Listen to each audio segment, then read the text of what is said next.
Fabian, you joked that you didn't practice scoring after just 35 seconds against Wolves, but Jack Hinshelwood said that you've instilled in the team to always start fast. How important is it to carry that intensity into the final 2 games? Yeah, I think intensity in our game should be or is our identity. So therefore, we want to have it always on the pitch, and of course, we always want to start well. It's always nice to have a good start into the game, good feeling, getting the fans behind yourself, dominating the opponent. So that's always the idea, but it's not always possible, because I think there's an opponent as well who wants to start well. So therefore, regarding intensity, that's our identity, and that's what we want to have all over the pitch, in possession, out possession, and in set pieces. Mitoma was forced off injured with a suspected hamstring injury against Wolves. You said you'd need to know more with a scan. It obviously comes at such a crucial point, not only for you, but it could impact his World Cup place with Japan. Can you provide an update on how that's looking? Yeah, for us, he will be out, so he will miss the next 2 games. Regarding the World Cup, I'm not sure yet, so therefore also we are in touch with the Japan Association, and therefore we have to make a decision together. How much of a blow is that to you, and what could also be for his national side? Yeah, it's definitely a big blow, because we know how important a player like Karu is for us. But again, we have a big squad. We have a good availability, and we showed through the whole season that we can always replace important players, that we have really good togetherness, and that's another great opportunity for us to show it again. And therefore, we see it more as a chance, as a challenge, as an opportunity to stick together as a team, to face this adversity, and to show the right reactions. And we can only do it by having a great togetherness, by knowing that everyone in this team now can have an impact on our squad and our performance. And therefore, for us, it's a big blow, but this blow we take as a great opportunity to prove what great togetherness we have. Mats Wife also missed out against Wolves with his ankle injury. Could we see him come back on Sunday? Yeah, there's an option that he will be available on Sunday, but therefore we have to wait the next 2-3 days. And Diogo Gomez also unavailable for that game. You said that knee injuries can be so complex. How's he looking at the moment? He will be definitely an option for Sunday. Leeds are officially safe, but with it being their final game at Ellen Road on Sunday, they're going to want to put on a good performance. What are you expecting from them? I'm expecting a team that is difficult to beat. I think they didn't lost since March in the Premier League, so it shows that they're in a really good run. They have some good individual quality. They play also very intense. They change to the back 5, so it's a very compact team on one side, but also a very active team, and therefore I think it's a special atmosphere playing there in their stadium. The fans are behind them. They achieved something really nice by staying in the league. So therefore we expect a really tough challenge and a tough opponent. But on the other side, we go there and try to play our style of football. We go there to dominate the game, and that's our challenge now. I know you like to look at everything in the short term, but you're now 2 games away from potentially even playing in the Champions League next season. And with that in mind, do you feel some excitement finally starting to show around here? I feel the biggest excitement going to the special stadium, to the special atmosphere, and facing a really strong opponent and preparing my team the best we can prepare. Having good trainings week to create a good energy, to create like a good atmosphere in our environment, and that's what I'm really excited about. And therefore it's now the most important game for us. It's the Leeds game, and that's the focus, and therefore we try to go there with a good preparation. We go there with excitement, with also a little bit of joy, enjoying this atmosphere, enjoying playing a really good opponent, and that's now what we focus on.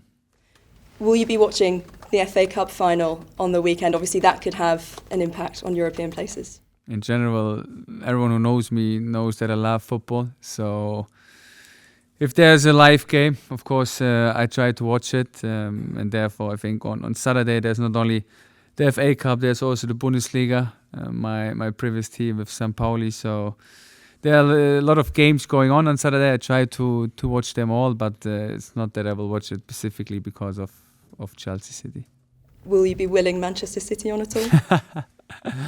It's a good question. So I always emphasize that I like how how Pep and his team are playing. I also watched him playing yesterday. I watched him playing the game against Brentford. It's always interesting how they outplay a low block, which idea Pep has, and therefore I always say that he's one of the best coaches in the league, and therefore you can always learn from the best coaches. So I will have a look more regarding the tactical bits and how the teams are setting up, and then the better team should win.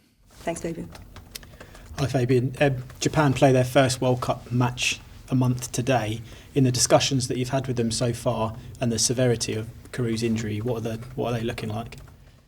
Yeah, that we really have to be patient with his injury, that we can't give a clear schedule, that we can't say or committing that he's there or there available, so we can't give a clear schedule.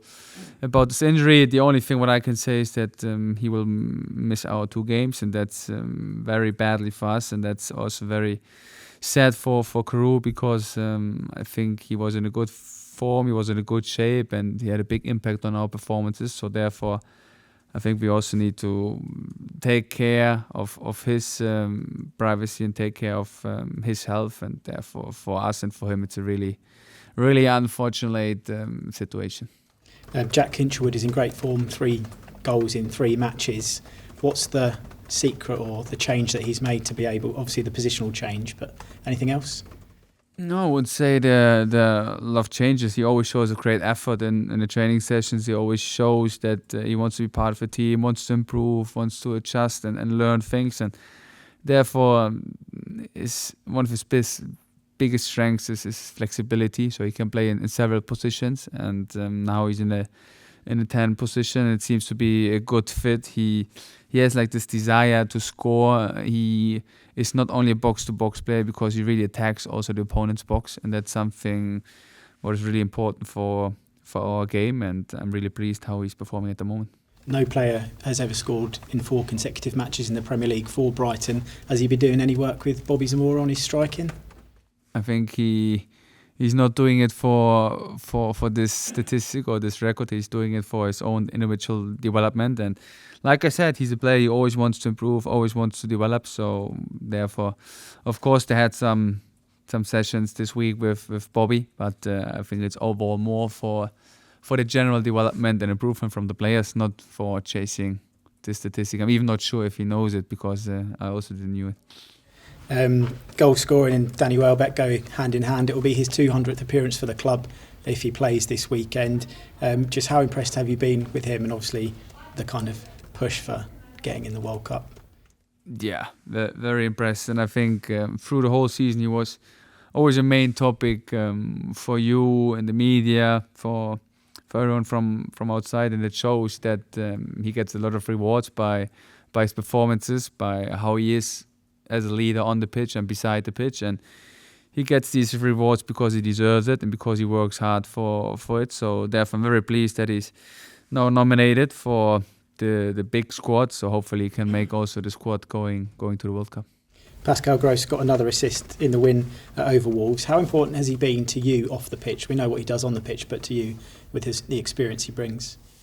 Yeah, I always emphasize that the connection, the relationship towards the leaders is great, and he's just another leader where I try to have like a really strong relationship, and therefore what I like with my leaders is that they share their opinion quite open, that they don't hide their opinion. They come, knock on my door. We speak about several things. We speak about tactic, but we can also speak about private things, and that's something what I really appreciate, because we spend an amount of time together, and you can build these kind of connection relationship by really getting to know each other, by building a trustful relationship. And when you have a trustful relationship, you can speak and share quite things openly, and that helps also on the pitch. So therefore, he's a great connector. He's a great person. He's a great leader, and also hopefully for him, he will be in the World Cup. And just finally, in terms of Leeds, Daniel Farke is someone you've spoken about before. What's your relationship like with him? Because you had lots of praise for him early in the season. And I still have a lot of praise, because I think he did an unbelievable job, and I'm really happy for him. He went also through a tough period, but he showed great reactions. The team stick together. They showed some great football games, especially in the last weeks, and therefore I'm really pleased for him and happy for him, and he did an incredible job with Leeds. Fabian, he's always stressed about physicality and intensity in his side. Do you see that, and do you have to fight fire with fire, or do you have to be more clever than that? No, I think we expect a very intense game. We expect the game with personal duels, winning second balls and having a lot of transition moments. So I think it's not fire against fire. For me, it's important that we go there sticking to our style of play. And our style of play, like I said, is to be intense in every phase of the game, but also try to control the game. And therefore, Leeds does similar things. And we just have to be, regarding our standards, regarding our quality, we have to be on our highest level. We have to control the controllables. We have to have like the right mindset, the right approach, and then we need to go there and reaching our limits even more to challenge Leeds. Jorginho Ruta goes back to his former club, so a big day for him. It feels like he's had a lot of ups and downs this season. Where do you feel he's at, and particularly more recently, the impact that he's sort of given to you, particularly from the bench?